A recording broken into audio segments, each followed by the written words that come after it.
வணக்கம். கோவை மாவட்டம் தொண்டாமுத்தூர் புத்தூர் பகுதியில் தலித் மக்கள் விடுதலை கழகம் பொதுச் செயலாளர் முனுசாமி அவர்களின் குடும்ப விழா நிகழ்ச்சி நடைபெற்றது.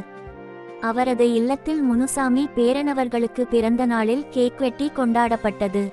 தலித் மக்கள் விடுதலை கழகம் மாநிலச் செயலாளர் தமிழ்ச்செல்வன், மாவட்டச் செயலாளர் குணசேகரன், பத்திரிகை நண்பர்கள் மற்றும் அவரது உறவினர்கள், பொதுமக்கள் கலந்து கொண்டனர்.